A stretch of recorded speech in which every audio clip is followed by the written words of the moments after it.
श्री स्वामी समर्थ. चला व्हिडिओला सुरुवात करूया. त्याआधी तुम्ही चॅनलवर नवीन असाल तर सबस्क्राईब करायला विसरू नका.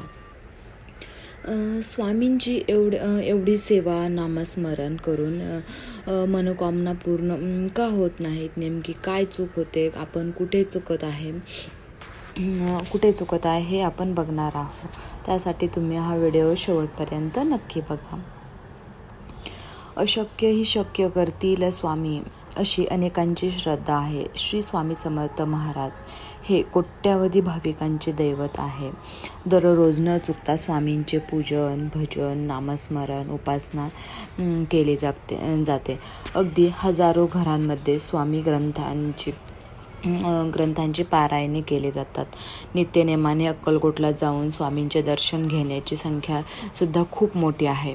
राज्यासह देशाविदेशात स्वामींचे मठ, मंदिरे आहेत.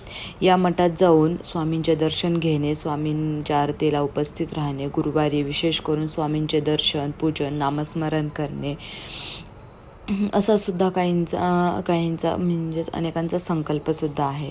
समस्या, अडचण, संकट असले तर स्वामींना मनापासून हाक मारावी. स्वामी लगेच भक्तांच्या हाकेला धावून येतात, संकटमुक्त करतात, अडचणी दूर करतात, असे अनेकांचे अनुभव आहेत. स्वामींना मनापासून शरण गेले तर स्वामी मनातील इच्छा पूर्ण करतात. भक्तांच्या पाठीशी ठामपणे उभे राहतात. भिवू नकोस, मी तुझ्या पाठीशी आहे, याचा प्रत्यक्ष अनुभव देतात, असेही अनेक जण आवर्जून सांगतात. असे का होते आणि यावर काय उपाय आहे हे आपण बघणार आहोत. नियमितपणे स्वामींचे नामस्मरण करतो, सेवा करतो, मठात न चुकता जातो, गुरुवारी विशेष पूजन, नामस्मरण जे शक्य होईल ते करत असतात. असे असूनही स्वामी मनोकामना पूर्ण करत नाहीत. जी अपेक्षा आहे त्याची पूर्ती होत नाही असे अनेकांना वाटत असते. आपण कुठे कमी पडतो असे विचारही मनात येत असतात. मनात भीती वाटते, घाबरायला होते की असे का होते, यावर काय उपाय आहेत हे बघूया.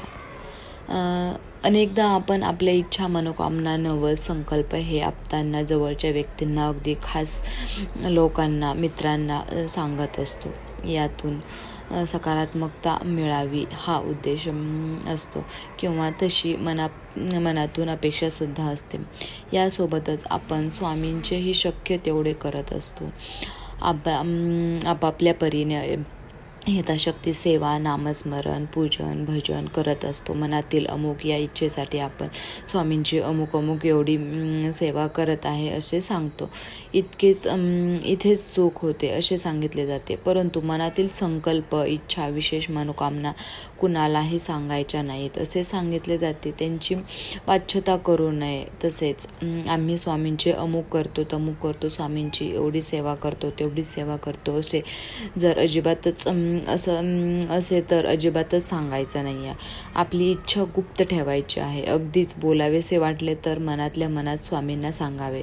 स्वामींवर अपार श्रद्धा, दृढ विश्वास ठेवावा. स्वामी नक्कीच शुभ करतील असे सांगितलं जातं. तर अशा प्रकारे हे दृढ विश्वास, स्वामींवरची श्रद्धा आणि दृढ विश्वास हा कायम ठेवायचा आहे. सांगितल्याप्रमाणे तुम्ही हे असं करा. तुम्ही हे या प्रकारे तर तुम्हाला त्यांच्या नामस्मरण, पूजन, भजन केलेल्याचा नक्कीच तुम्हाला फायदा होईल. व्हिडिओ जर हा तुम्हाला आवडला असेल तर लाईक करा आणि चॅनलवर नवीन असाल तर सबस्क्राईब करायला विसरू नका. श्री स्वामी समर्थ.